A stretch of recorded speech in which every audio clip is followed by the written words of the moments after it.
kahanip, mag-harvest na naman ako ng bayabas. Kasi yung bayabas pwede na siyang harvestin. Pwede nang kunin. Ayan o. 3 piraso talaga sa isang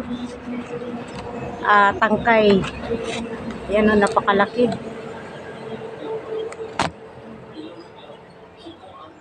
Meron po doon. Binalot ko kasi yan. Binalot ko ng plastic. Kasi pag hindi ko binalot, masira o ano kakainin ng ibon.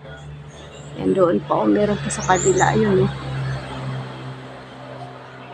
Ayan, yung nakabalot sa plastic. Ayan, ito muna yung kunin. Ito muna kaunin ko. Ayan. Ay, kahirap lang. Parang maano talaga siya.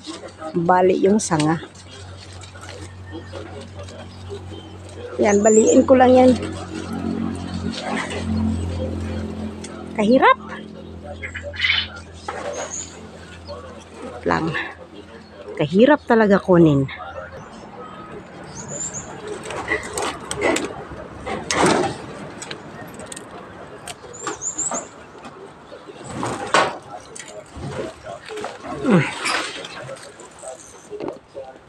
Ayan o. Oh, sobrang laki.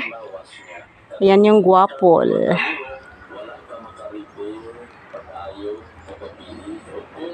Ayan o, meron pa dito. Ayan, kukunin din natin yan. Ayan, meron pa mga kahanip po. Grabe ang laki. Ayan, kukunin ko rin yan. Yan ang mga kahanip na kuha ko. Sobrang laki o. Ay, Diyos ko. Ayan o, nakuha ko. Ito, kukunin na rin natin. Nahihirapan akong kumuha. Kaya, yung cellphone nilagay ko sa baba muna. Ayan o. O, diba? Ayan, yung na-harvest ko. Ano yung na-harvest ko? 5 piraso. May iba pa doon pero di ko na nakuha. Mahirap kunin. Kaya ito lang muna. Ayan. Mga kahanip, subscribe na para updated kayo palagi sa aking mga YouTube video. Bye bye. Thank you for watching.